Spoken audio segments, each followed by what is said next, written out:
خورکې دغه جړه چې کومه ده دا لویي. ولې دې وژړل؟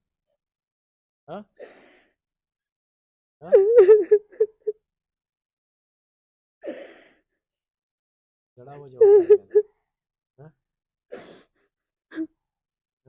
بس دغه خبره د روکې چې زموږ لږ وس کېده موږ به ولې داسې کول. بس ډېر مجبور شو، ډېر بس دې تور سر باندې خفه شو.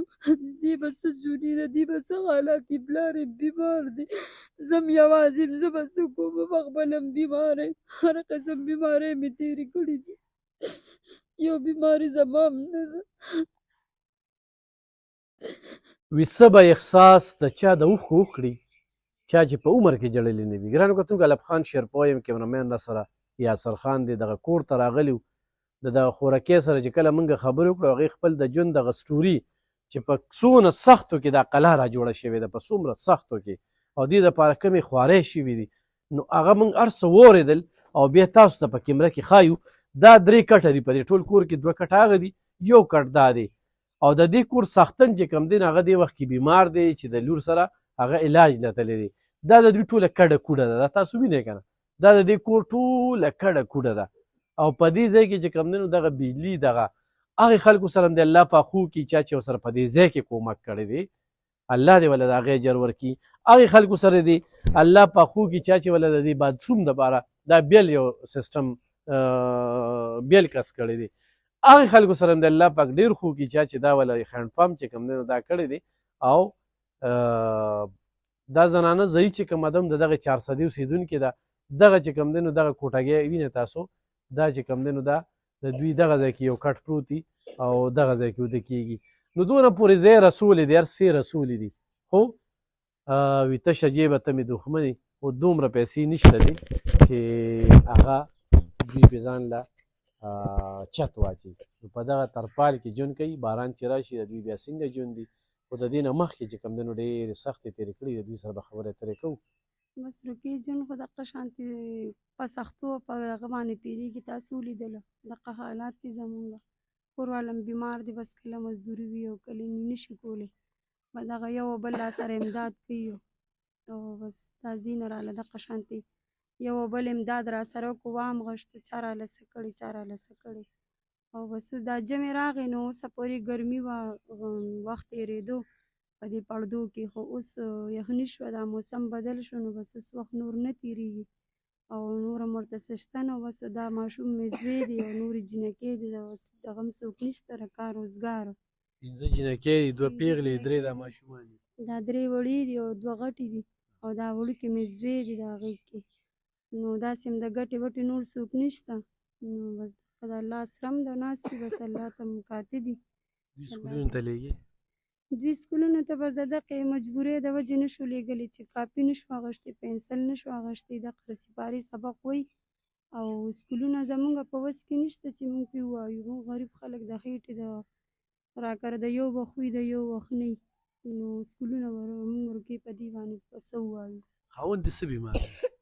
خاوند مې یو د ګردو مسله ده، یو یې د زړه والونه تنګ شوي دي او یو بس د بلډ پریشر بیمار دی د وخت نه، او چې څونه وخت تېرېږي نو بس هغه نه کمزوري کېږي او بس بیمارۍ پرې ټیک کوي، نور هم پرې زیاتېږي. خو بس سم مطلبي علاج ته هم وس نشته چې سم مطلبي علاج ولو وکړو او بس دغه سرکاري پسې او دغه خوا دې خوا یو بل یې بوځي راله، بس علاج ملاج ورلو کړي او بیا بس د هغې چې باران راشي نو بیا سره بچي درته غونډ راغونډ شوي، چې باران راشي روکې بس هغه ټایم کې تاسو ته پته نه لګي هغه په موږ تېرېږي چې دا سفر چې دی دا یو پیره په موږ راپرېوتو او بیا چې دی نو چې زول راشي زما دغه کشره لور چې ده نو بس دا په چغو شي او دا لږه هوا هم چې راشي دا زموږ د ګاونډیانو کره منډه کې د دې نه تاسو تپوس وکړئ چې دا موږ اوده کړو هغې کره دا راولو دا ټول منډې وهي اوس به بیا سفر راپروزي نو بس هغې کره اوده شي دغه شي بس بیا یې راولو باران ماران هغه بړه ویله تېره شي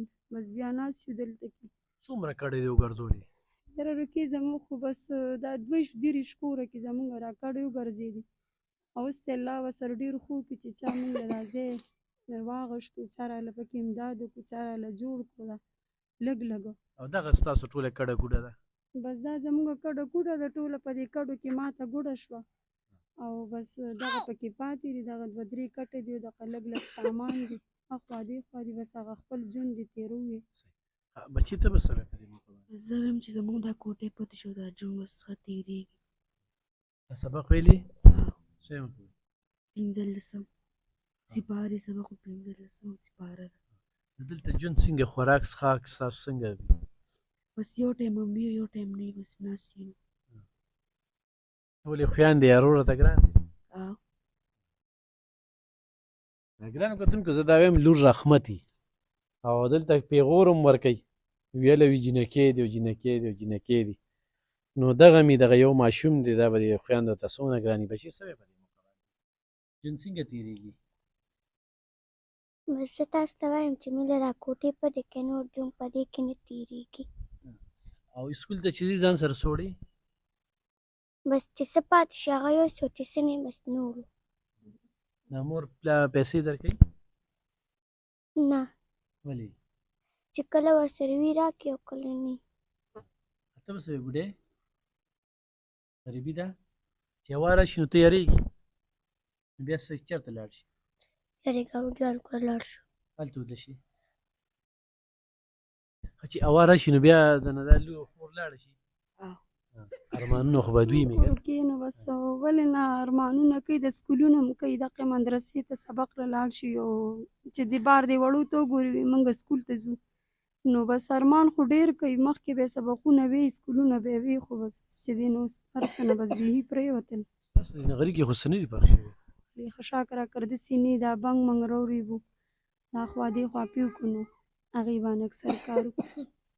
ښه ګرانو کتونکو دا وګورئ جي ها دا د دوی د نغري خال دی، دا نغری دی، دا هغه کچن دی او هغه کچن کې مسالې دي مالګې دي. دا وګورئ جي ما ته ډېر خلک ووي ته د خلکو کچن ولې ښیې، نو چې د الله نه نه پټېږي د انسان نه ولې پټوي، او چې دغه خلک ورسره کومک او مرستې کوي خو په دې وجه باندې ورسره کوي که نه چې دا مسالې دي او دا مالګې دي دا دوی سره چې کوم دی نو خوړلی کېږي. دوی چې ما سره په کوم نمبر باندې رابطه کړې وه زه تاسو ته چې کوم دی نو هغه نمبر په دغه پروګرام کې ویم او ایغ په نیغه مو سره رابطه کولی شئ، او په دې باندې زموږ اکاونټ نمبر وي، په دې باندې زموږ ایزي پیسه نمبر وي، خو زموږ په ذریعه باندې ورسره امداد کوئ نو بالکل چې کوم دی دا به څه وي. ماما موږ هره ورځ دا لږې لږې اوبه دا لږې لږې اوړه راوړو، دا زموږ د یو ټایم کېږي. دا مو څه روړي دي؟ دا پرون راوړي پرون. نو اوس به پخوئ؟ اوس هم څه نه دي پخ کړي؟ اوږې شوي خو یې دا شونډې چې دي چې نه څه دې خوړلي ساړه دی؟ صرف سره هم چای څښلې ده، هغه هم سره هم څښلې ده. سره؟ دی پکې نه و. نو ګرانو کتونکو 0314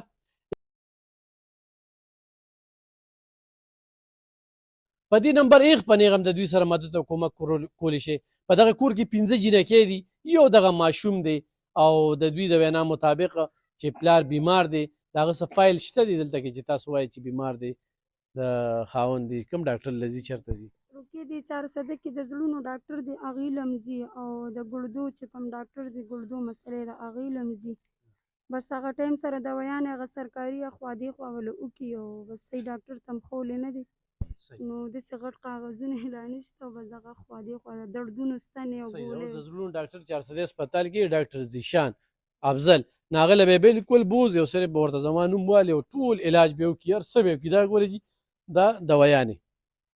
نو ګرانو کتونکو د دې سفر نه به دا خلک کوټې ته کوو په شریکه سره موږ درته در وړاندې کړل ستاسو مدد او کومک کول دی، په موږ باندې اعتماد کوئ موږ ته رالیږلی شئ، په خپل لاس په ورله چت واچو، او که نه تاسو وایئ چې په خپل لاس یې ولکو او په الف خان یې کوو نه الف خان پکې چا راوستی دی نو بیا هم درته زه هرکلی کوم.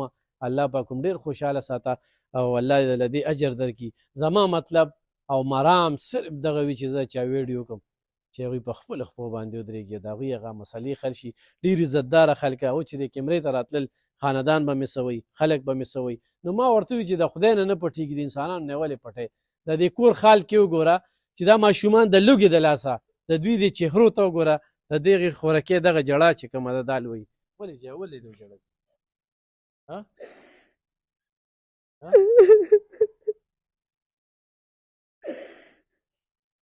ژړا وجه وکړه کنه. بس دغه خبره د رقیب چې زموږ لږ وس کېده موږ به ولې داسې کول. خو بس ډېر مجبور شو، ډېر بس دې تور سره باندې خفه شو. دې به څه شوني ده، دې به څه حالات دي، پلار یې بیمار دی، زه م یوازې یم، زه به څه کوم، پخپله م بیماره یم، هر قسم بیمارۍ مې تېرې کړي دي، یو بیماري زما هم نه ده. بس ضرور په شان راته ښکاره شوی ځکه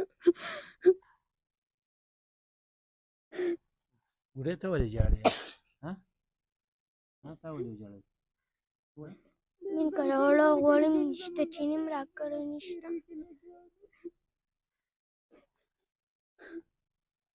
چې کله چې راغونډ شي نو مور څه وایي درته خبرې اترې څه کوي؟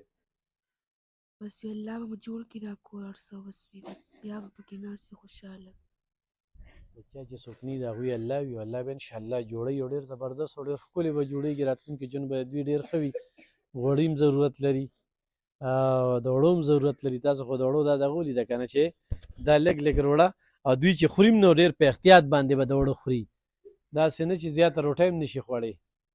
او د دغه مور به ټول ورځ دغه اړه خوري چې بچو مې نن زیاته وخوړله.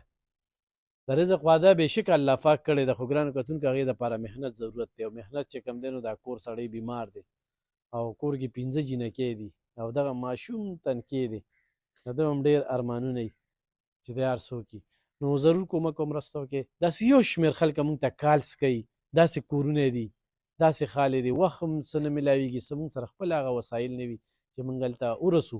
خو به هر حال مونږ خپل بھرپور کوشش کوو چې تاسو ته یې در وړاندې کړو او بس دغه مطلب چې دوی دغه کار وشي. او زه د هغه ټولو خلکو ډېره زیاته مننه کوم چې کوم خلک چې کوم دی نو زمونږ سره کومک کوي. زمونږ یو حاجي صاحب وفات شوی دی، الله پاک دې ولې جنتونه ورکړي او دې ځای ته د راتګ هغه بوی وي وګرځه. هغه بچو کې هم هغه کوالټي شته. او پرون سهار چې کوم دی یو حاجي صاحب د سعودي عرب نه ماته کال کړو، یاره وي دغه ودونو دا خبرې او دا خو یې مه کوه. نو بس مونږ ترې تپوس وکړو دې کې ګرانو کتونکو زه صرف د امداد خبرې کوم ښه، هوسې نه چې ولې دا خوراکۍ داسې بې ځایه تنګه کې او داسې ورته کالز وکړي او داسې ورته دغه وکړي. نو بالکل به چې کوم دی نو داسې کال مه کوئ، خو مدد ورسره کولی شئ نو هغه وکړي. او په دې به اوس په دې بچو له به سره والي ده ونیسه، دې له به چې کوم دی نو ښکلې به نن به روټۍ کې به څه وخوري. نو الله پاک تاسو له دې اجر درکړي او ضرور ورسره کومک وکړئ. بې ځایه کال مه کوئ. نور 5 جینکې دي، 2 پیغلې دي، دغه 3 ماشومان یې تنکۍ غوټۍ دي، دا یو ماشوم دی.